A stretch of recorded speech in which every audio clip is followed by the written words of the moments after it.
Food bloggers, hi, how are you today? Thank you so much for tuning in to the Eat Blog Talk podcast. This is the place for food bloggers to get information and inspiration to accelerate your blog's growth and ultimately help you to achieve your freedom, whether that's financial, personal, or professional. I'm Megan Porta. I have been a food blogger for 13 years, so I understand how isolating food blogging can be.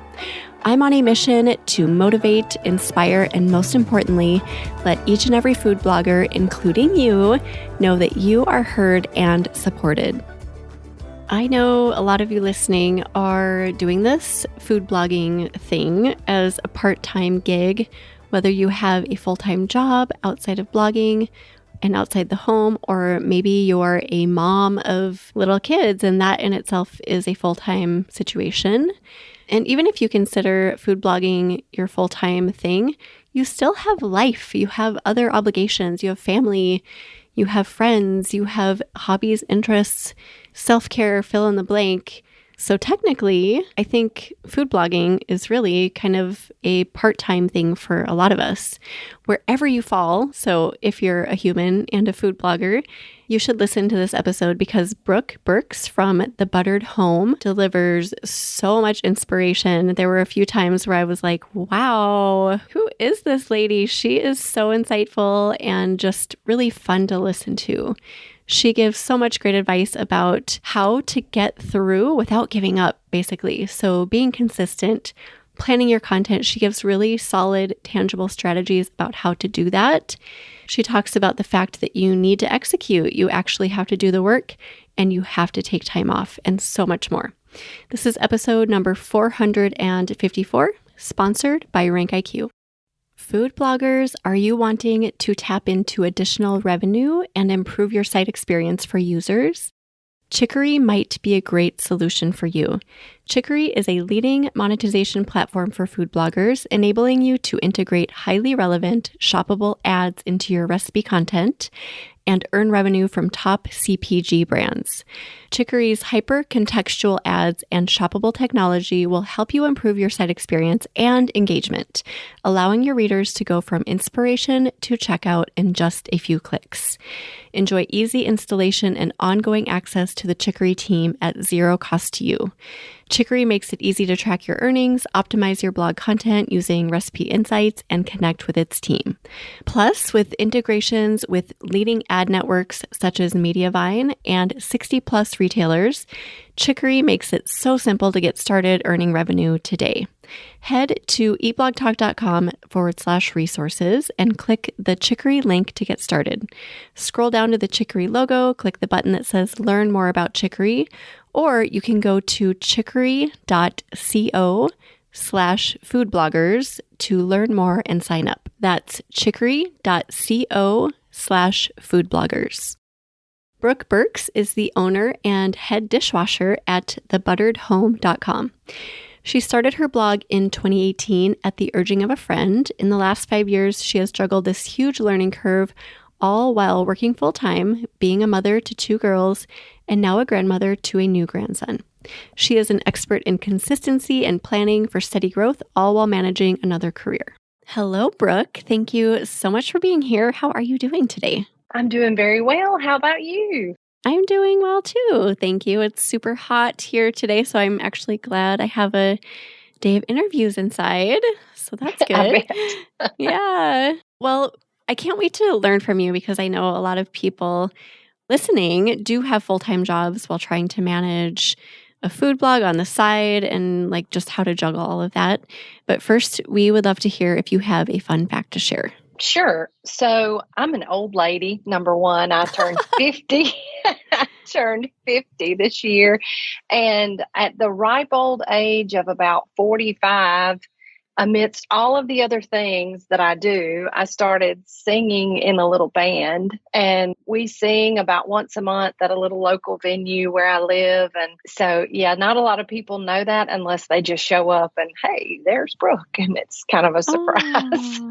What kind of band is it? What kind of music do you sing? Well, like I said, we're a bunch of old folks. So we do a lot of 70s and 80s, like classic rock. And we do some country and things like that. that. It's kind of a mixed bag of things that we do, but it's fun and it's kind of a good hobby and release from all of my other jobs. Yeah. Oh my gosh. So you don't just have food blogging on the side, you also have some secret hobbies on the side, which is so cool. I mean, not many people can say they're in a band. I think that is one of the coolest things. So cool to learn that about you. So let's dig into the topic. I think framing the topic well will be just kind of learning about your blog first a little bit. So would you mind just sharing a little bit about your blog? Sure. I created the Buttered Home in 2018 at the encouragement of my best friend. So my mother had given me an Instant Pot in 2014, one of the very first models that they actually released on the market, and I just became obsessed with it. I've always loved to cook. Cooking is kind of like my love language, as it is for so many other people.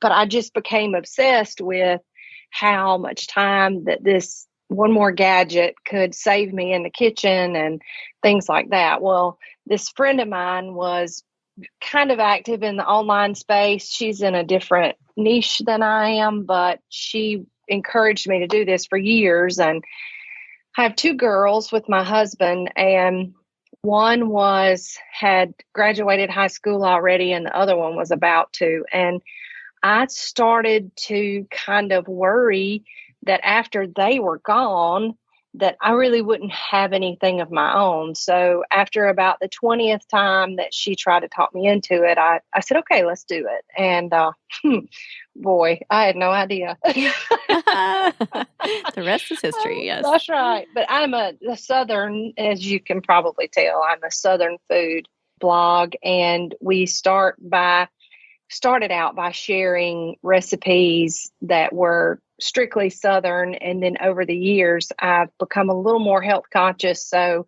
we kind of like are in our own niche now of skinny Southern kind of food. So yeah, that's great. That's got to be a rare niche, right? Skinny Southern. Yeah. And that's my own little label. I've not not put that out anywhere, but that's just what I like to tell people. It's a good mix, but you'll find that I've evolved more into a more health conscious Southern type fare. That's great. Okay, so that gives us the background on your blog. I love all of that. And then in addition to that, I know you have a full-time job. So would you mind telling us about that a little bit? Sure. I work in the utility industry and have for 28 years. At my current job, I've been here 25. Looking toward retirement, that was another big draw for me. So I've had to get really creative over these last 5 years or so and learn how to juggle a full-time job and do what I'm passionate about. And so I've gotten really good at that. I've almost given up 18 times, but oh, yes. Here I am. So that's where we are. Here you are. I know a lot of people are in your boat who are listening who either have a full-time job and want to leave or just have a full-time job and want to keep doing food blogging on the side. Is it an ultimate goal for you to leave your full-time job, or are you going to keep on this path? I am a little more than 5 years away from retirement. So for me, this is a retirement plan. I think that looks different for everybody. I know 5 years ago when I started, it was something that I thought that I maybe could go ahead and retire early to do. However, at this point in my life, it kind of taken me a minute to get, to where I'm monetized and things like that. Now it's more of, well, this will be my fulfillment after I leave here. Oh, I love that. So yeah, it's going to look different for everybody. Some people are a little bit younger and maybe just looking to get out of a job or not have to go the corporate route. So goals are going to be different, but we can kind of cater all this information to your own life. So you have some tips for us about how to juggle all of this. So managing a blog can be a lot of work, as you know, especially if you have other obligations like an outside job, or even just, it could be that you're a full-time mom with, 5 kids or something. And that in itself is a kind of an outside job. So whatever your situation, Brooke has some tips for you. So why don't you just give us some of your advice, Brooke? Okay. Well, first and foremost, if you're just starting out, and this is something that I've had to kind of learn how to transition out of, but in the beginning, when you're first starting, consistency is very important for you to become visible and, let Google and all of the search engines kind of know who you are and that you have good content. And one of the quickest ways to do that is to publish consistent content. Now, if you're doing that or wanting to do that with also a full-time job or family, you have to be realistic on what consistent looks like for you. And just a good example would be for me, I set a goal to publish one new post or recipe a week. And that was just mainly focusing on that being manageable for me. So it's important to be realistic and know what your capabilities and your times look like so that you can publish on a consistent basis. So having that bit of realistic outlook, and just don't worry about it if it's just one time a week or twice a month, things like that. Just make that commitment and work to stick to it. And then that consistency will pay off. And then when things get easier later, you don't have to be so consistent, but you'll know when you reach that point when your posts are easily found on search and they don't take a long time. But that's also different for everyone. So I think just being honest with yourself about what you can do and how quickly you can do it. Like, don't put any undue stress on yourself. I was just thinking about this morning because I've recently started a second blog. I think that's the first time I said this on this podcast. But I have noticed that this is so true. And with my other blog that is now 13 years old, I don't have to be consistent on there because it's like well established. Google knows it very well. The platforms know, it has quality value. But with this new blog, it's so crazy how consistent you need to be. You need to keep showing up, even if it is just once a week. And I was thinking, I can't remember, but I wonder how long I have to be consistent with this. Years? I can't even remember. Is it 6 months? I don't know. Is there a magic number? I don't think so. Oh, shoot. I wish there were. I'd have 2 more blogs by now. Oh, gosh. Yeah, I know. It's once you get started, you're kind of committed. You've got to keep showing up. And I like your strategy for just doing something that's very doable. So one a week is so doable for most people and just keeping up with that. Do you ever do more than that, or is it pretty consistently one? In the last couple of years, I've been able to do anywhere from 1 to 2 a week. Of course, I'm at the point now where I do a 50-50 mix where I'm updating older content now from 2018 that was horrible. And then publishing something new. So I guess I'm doing 2 a week in a way. All right. Good one to start on. Good point to begin with. What else do you have for just managing all of this? Well, once you know and kind of commit to what you're capable of doing and where you just don't stress yourself out, you can then plan your content. So once you have that publishing goal, then you kind of sit down and plan how far ahead you would like to get strategically, when you're going to shoot, when you're going to edit, when you're going to write. And I have we'll talk about that in a little bit, about some sample planning strategies as far as what you're doing. But the content planning is a must. Say if you wanted to shoot if you were publishing 1 a week and you wanted to get ahead and shoot a month ahead, then you would need to block out some time to shoot 4 to 5 recipes, right? So feasibly, when can you do that? Is it weekends? Is it night? But once you plan that content, then you kind of stick to that, and then you set a date and you execute that plan. So sticking to it might mean you have to give up some extracurricular activities for a little while, but you can kind of tailor that to your slower times of the year according to your family's schedules and things like that. So how far in advance do you plan and schedule out? Well, for me, and this has also changed, but in the beginning, I would plan my entire year. So I would plan Whoa. 55 recipes. Okay. And then I would take a couple of months in the summers to do all my SEO research. And then in October, I would start shooting. And then I shoot strictly on the weekends simply because I shoot in the wintertime. So you don't have a whole lot of daylight. And I don't like to shoot a lot with artificial light. I like natural light. So I pack it in on the weekends, and I'm usually done shooting by April. Oh, wow. For the whole year. Yeah, it's daunting. Yeah, I mean, not many people do that, honestly. It's so impressive and goals for all of us.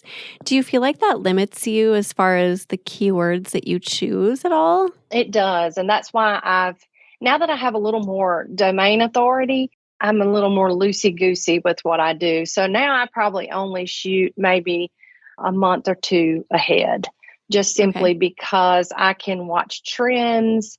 But in the beginning, I really, in order to be consistent, that was just something. I'm very much a planner, so I had to plan it, and I had to stick to that plan to be able to roll with it. But yeah, it can limit you. So you just have to find what's a good balance for you, because if I tell people that they need to know what 52 recipes they want to do, most people are going to run in the other direction. So that's not for everybody. It's just not. Yeah, right. And whatever method or whatever plan or scheduling strategy you use, it's just important, I imagine, to just commit to whatever it is, right? Mm-hmm. Mm-hmm. That's right. Commit and then execute it, have that follow through.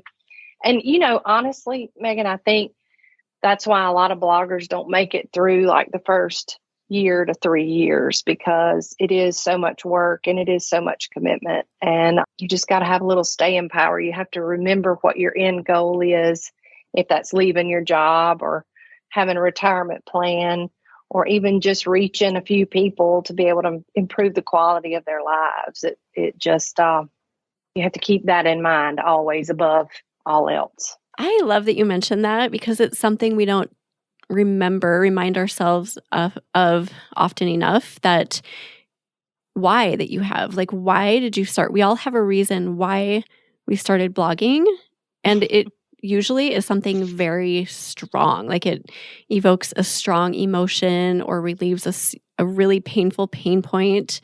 And when we get into the weeds of this journey, we kind of forget about our why, and we get frustrated that it's taking so long, or that we have to be on social media, quote, have to be, or whatever. Like, we lose sight of the why. So I love that you mentioned that. Just holding that above everything you do, like, there is a reason, and keeping your eye on that. Yeah, it's not a short game. It shouldn't be a short game. No, it's not.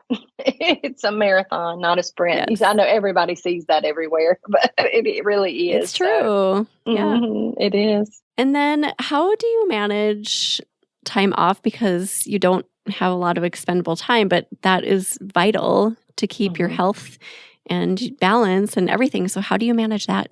Well, and that's the beautiful thing about becoming a meticulous planner, okay, is that not only do you get to plan your work calendar, you also get to plan your off calendar. So, for instance, with me, if I start shooting in October and I commit to that shooting schedule, which is doable for me, and I'm done by, say, April, then I will write a good bit for the remainder of April and May, and then I take June, July, and August off. Yes. I take 3 months off. The off time is just as important to block that in as your shooting schedule or your writing schedule. Burnout is a real thing. And if you're working or you have a family along with having a blog, it's just is twice as easy to get burnout. I mean, it just is. And you'll fall out of love with it in a sense. And I mean, it's like you said before, you remember that why, and that keeps you going. And even if your why is your break time, let your off time be your why to get to that point. But, Yeah, that's such a good reminder. Another thing that we lose sight of, right? Like you are allowed to take time off. And not only that, but you should be taking time off.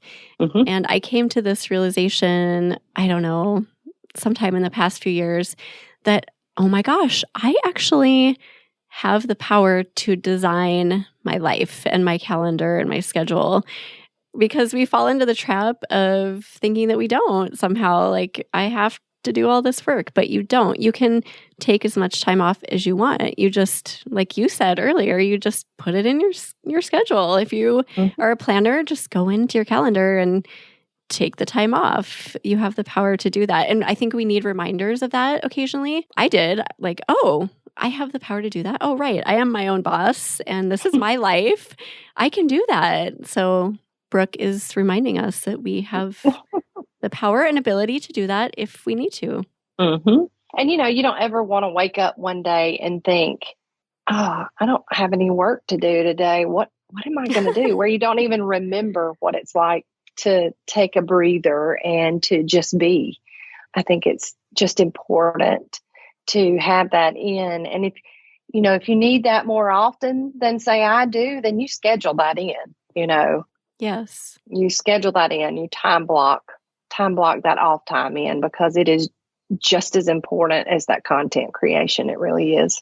I was listening to a book, I don't know which one it was recently, where the author said something that hit me. And he was talking about this exact thing, where at the beginning of each year, he goes onto his calendar and he blocks out the time he wants to take off of work. So if he knows he wants a big summer vacation, he blocks it off. There's no bargaining. Like, he doesn't allow himself to work at all on those days. And he has a certain number of days a year that he does this. So he'll go in like, okay, I need like 10 more. And he scatters them around and kind of plans his year based on that. And I just thought that was so brilliant, because it's already there. And it's like your calendar is telling you, nope, you can't work this day. You already have it blocked off. So I haven't done that yet, but I love the concept of that. And I think I might try it soon. I think you should. It's very, it's very much a recharge and a refresh. And when you go back to doing everything that you do, because I know you have 10 irons in the fire as well, you have that new passion about you, and you remember why you love doing what you do. Yeah. And it's so tempting, isn't it, to just keep working and not take the breaks, not take the time off. It's so tempting. Like, oh, I'm going to make so much more progress, but it's actually counterintuitive. You actually make more progress. You're more productive when you do take the time off. But it takes a lot of us a lot of time to learn that. It took me forever to learn that. Well, I got to a point about 3 years in where I was just doing too much, and I was very overwhelmed, and things were changing so fast. And I think we're experiencing some of that now, where the online space is ever changing, and you can get overwhelmed with that. And it's really easy to throw your hands up and say, you know what, I don't have to do this. I'm not going to do it at all. And then I've just lost sight of, when I retire, I'll be able to just get up and create whenever I want to, because we're all creators in the very being of what we do. We are a creator. And when you get bogged down with schedules and have-tos and checklists and SEO and social media and all of the have-tos, you lose that creator spirit. So that time off is vital to keeping that creator spirit. Beautifully said. That was really beautiful. Food bloggers, are you looking for a group of encouraging, smart peers who stay relevant with all things food blogging? A group you can connect deeply with on a daily and weekly basis? If so, the 2024 Eat Blog Talk Mastermind group might be the perfect solution for you. Get 25% off, by the way, now through October 31st. So apply now. You can go to eatblogtalk.com/mastermind to do this. Here's what one of my awesome current members, Kathy Hester from healthyslowcooking.com, has to say about joining the mastermind group. What I want to tell you is it's like having your own private group of experts. So you know what you know, and you know it really well, right? But there's stuff you don't know. So you're in this group of people where someone is like the Pinterest expert. Someone knows a lot about email. And of course, there's Megan, who knows a lot about everything. But what I've loved most is just the advice that I've gotten and being able to ask questions all the time. So even though we only meet once a week, which at first seems like a lot, then it doesn't. You have a whole group where you can go and ask questions to whenever, and people are super responsive. And they're really willing to share their knowledge and expertise. So I feel like my business has grown in a lot of different ways. And it's been great being able to just come and bring these questions and get them answered. So if you're on the fence, I say do it. How do you deal with those extra things like social media that aren't really vital for, a lot of blog traffic or video or kind of those extra things? I block those in too. I block in 2 hours a week to just schedule that out.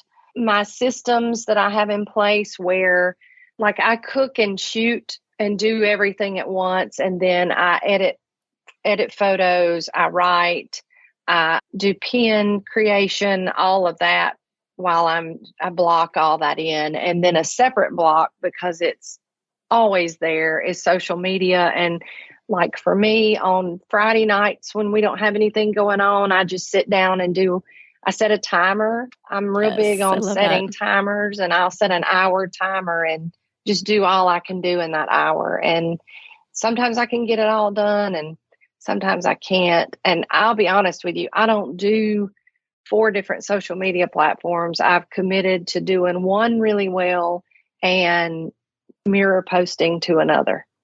Because over the years, I've just figured out which social media platforms work better, give a better rate of return. And so I just shift my focus to those two. I try not to be a jack of all trades. Yeah, that's smart. Okay, what platforms do you say no to on social media, I guess? I don't do TikTok. Okay. I don't do Twitter. Yeah.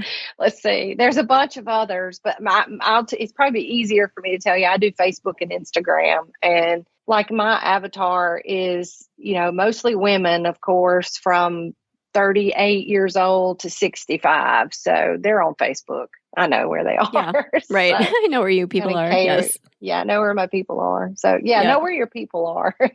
Yeah. They're not on TikTok. Know where they are and go there. And really you can put, that's the great thing about being a food blogger.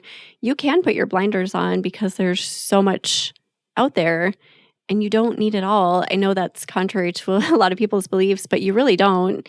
You need to pick a few things, meet your audience where they are, and the other stuff you can ignore, right? Mm-hmm. And if you grow so to the point where you do have the time to spend and invest in another platform, first and foremost, always be willing to change, because social media is not our property. We can lose it just as fast as we can pick it up. And I think being willing to shift, if need be, is also key to not get set in just one place.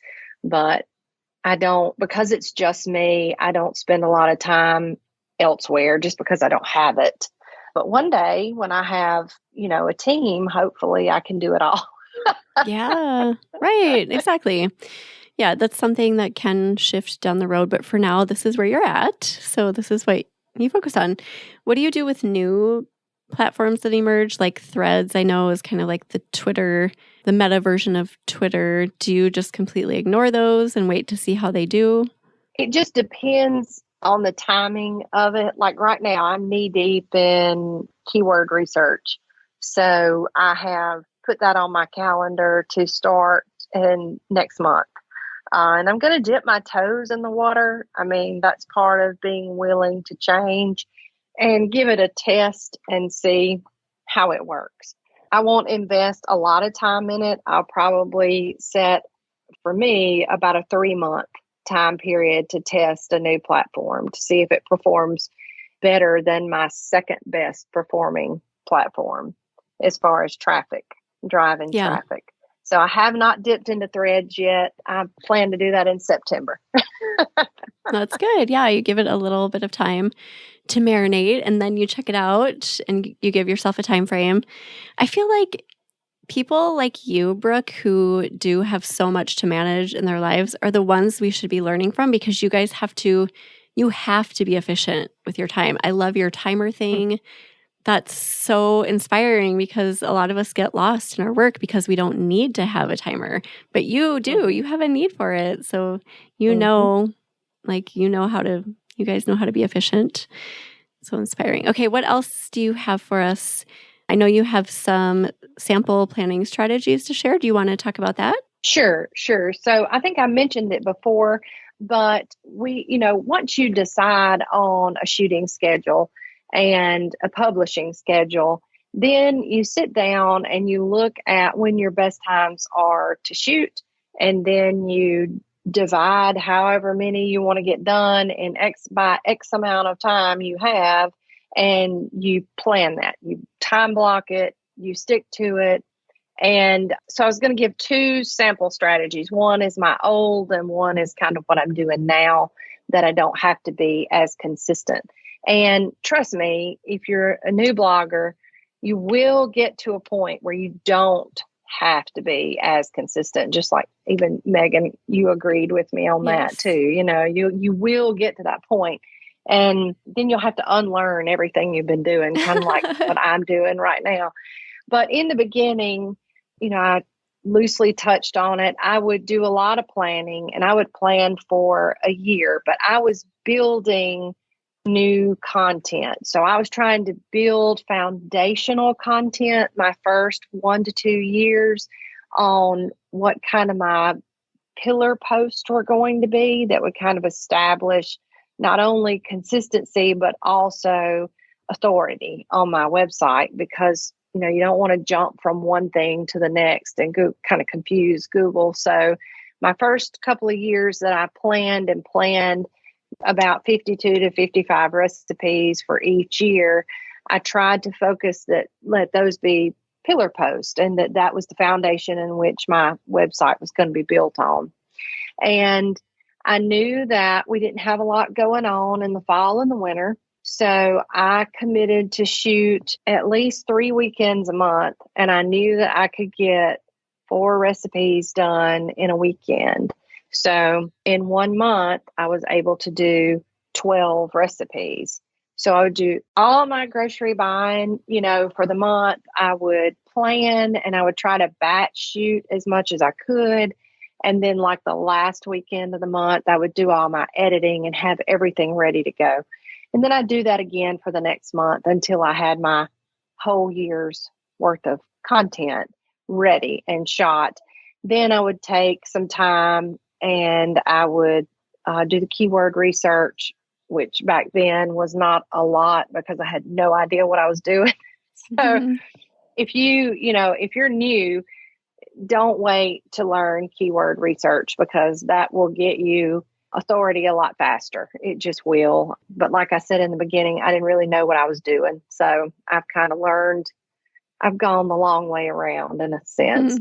But now, so that's what my planning strategies look like. I would just plan and execute until I had all my content ready to go. And then I would sit down and put all the puzzle pieces together. Now, I only plan at most about a quarter ahead, because I try to watch what's trending, what is coming up and new. And I also tend to look more at what's big that quarter so that I can keep my focus on what will perform the best and try to get it published as early as I can in that quarter so that it's ranking by the time that holiday or special event is going on. So now at most, I will plan, let's just say, like for now, I have planned first quarter of next year. So in October of this year, when I start shooting, I will shoot, probably say January and February and publish right then so that they have authority come January when everybody is trying to lose weight. Yeah. I can be less consistent. I can be more flexible, that if it takes longer or takes less time, then I can factor in some off time in between there. But that is simply because I don't have to do so much consistent now. So every stage, every life stage of your blog, you will know kind of where you are and what you have the flexibility to do or how stringent you need to be with your consistency planning. Yeah. In the beginning, it's important to do that. I would say at least the first 1 or 2 years to build a good foundation. I remember when it used to feel like a lot to plan and schedule 2 weeks out. And then I kind of built it up like, okay, I think at one point I was almost like 2 to 3 months scheduled and planned. I don't do that at all anymore, but it's an evolution, I think. Like you start in one place and then you kind of build up. And now I'm at the place where I fly by the seat of my pants just because it's kind of ingrained in me. Like I know I'm going to get posts out consistently just because it's so much a part of my life at this point. But yeah, it's definitely an evolution. Like you need to start with what you're saying. Whatever that means for you, plan and schedule. That will evolve and it'll probably devolve eventually if you do this long enough.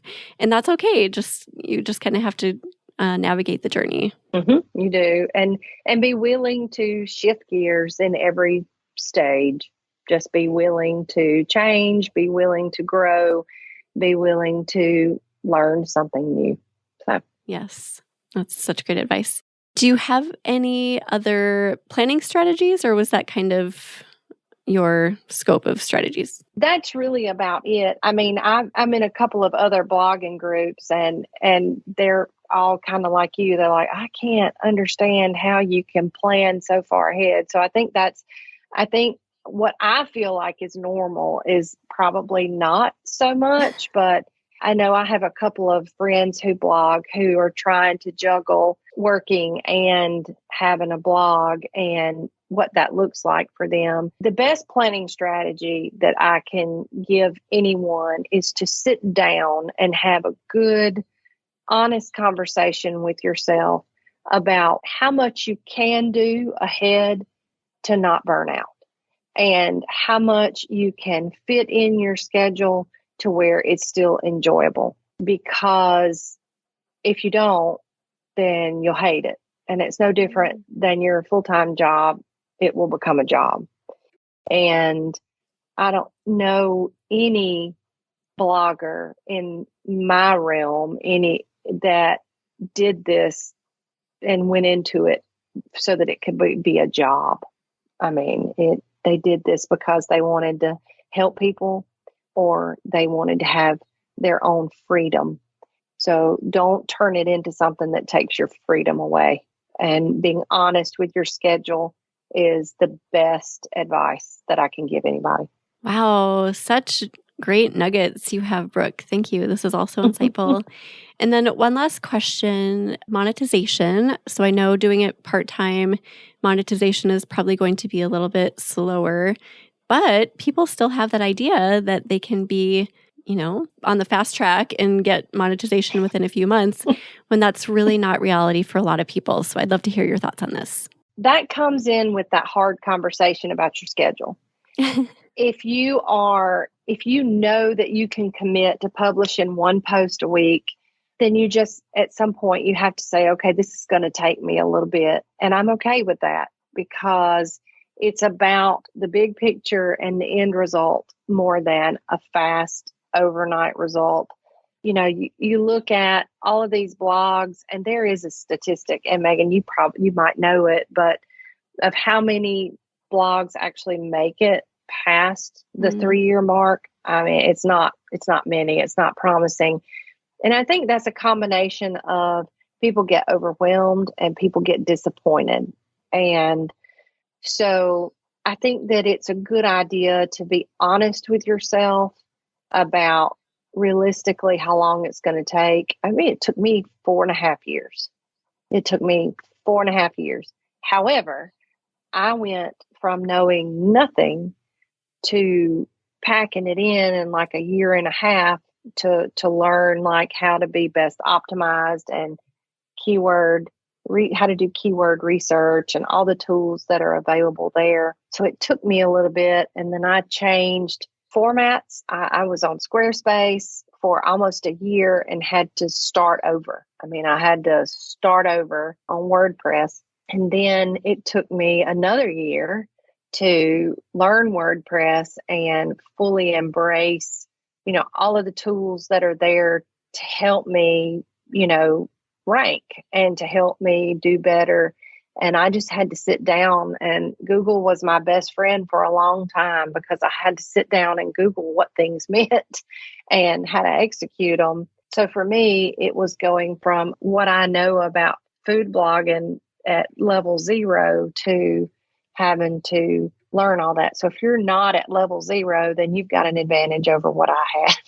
So my 4.5 years is probably not going to be the same for you. If you are listening to Eat Blog Talk, then you are so far ahead of where I was in year 1 and year 2, because I had no idea that these types of resources were even available.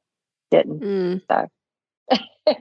Again, beautiful. That was so well said. So you have to kind of adjust your expectations based on where you're at, which is kind of the theme of our chat.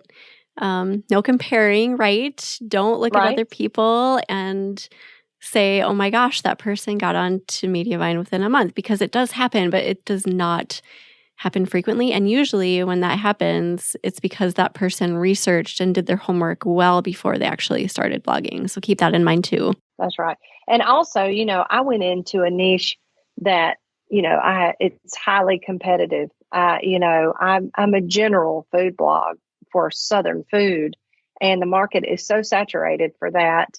And, if you're niche down and you have, something that has like you'll be in like the top results for those things, then you'll probably make it faster than I did. But that was a non-negotiable for me, was to niche down, because I wanted the freedom and the flexibility to cook and publish what I wanted to do, the food that I knew. So that was that part of that honest conversation, was to be me, not try to be someone else. That this was not only a reflection of my passion, it was also something that I wanted to hand down to my girls, that they would always have a piece of me and things that I taught them out on the web. I love that. So that was part of that. So I think that's part of that hard conversation, is you learn who you are and what you want that to be on your online space.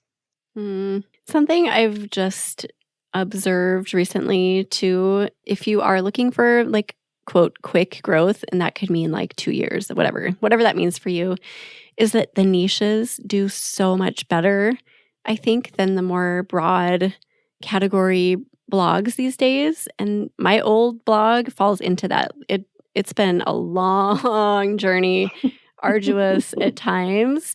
But then I see people who shift into becoming really niche, or they start out really niche and they grow so much faster. So that's just a little nugget to take away, to keep in mind, that if you're not niched enough, that simple tweak could help you immensely. It really could. Grow more quickly. Yeah. It really could. If that is what you want. Right. If that is on your, yes, on your agenda. What else do we need to know, Brooke? This has been so amazing, but is there anything you need to mention before we start saying goodbye? No, I would just like to leave everybody with this. Knowing who you are and what you want with your blog is what needs to be part of your ultimate end goal. What you want to portray to people, because essentially when people come to your food blog, they are not just coming to your blog for your content or your recipes, they're also coming for you. So who you are matters. And your branding, we talk a lot about branding, is who you are. Always be you and always trust at your core who you are, and everything else will tend to fall in line. I mean, just like Philippians 4:13 says, whatever I have, wherever I am, I can make it through anything in the one who makes me who I am. And so if you share that with people, then you are going to be successful. Oh gosh, this is like the episode of the most beautiful sayings ever. How are we going to pick little excerpts to pull out? I have no idea, but it's just my accent. That's just my accent. No, it's so much more than that, but your accent is so adorable as well. I love it. Well, thank you. Thank you. This has been so great. Thank you, Brooke, for sharing all of this and for inspiring not just bloggers who do food blogging as a hobby or like as a side gig, but also all of us. I think this is such great inspiration and encouragement for everybody. So I hope everybody listens and gets so much value from this. So thank you for being here. Well, I sure appreciate the opportunity to talk with you. This is one of my favorite podcasts to listen to. So it's been a real treat for me too, to be able to visit with you, Megan, and all of your listeners. So thank you. Yes. Oh, that means so much to me. Thank you for that. Well, I'm assuming your quote or words of inspiration has been taken. Did you have any quotes additionally that you want to share, or are we good with that? No, we are good with that. I think right. we just need to just make a plan and stick to it. That's the only other thing. Yes.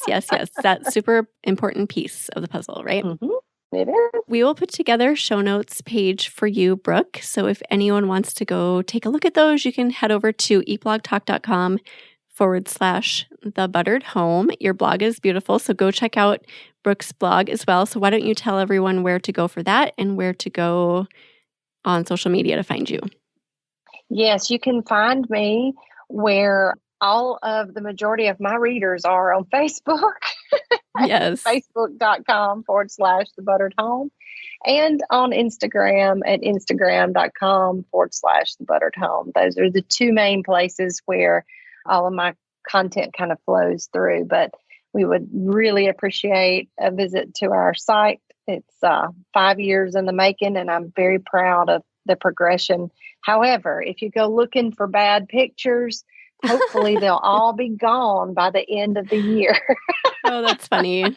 I'll never be rid of all my bad pictures. There's way too many. Disclaimer there. Well, thank you again, Brooke. What a pleasure.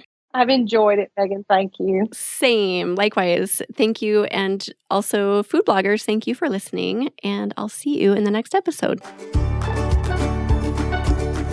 Thank you so much for listening to this episode of Eat Blog Talk. Don't forget to head to forum.eatblogtalk.com to join our free discussion forum and connect with and learn from like-minded peers. I will see you next time.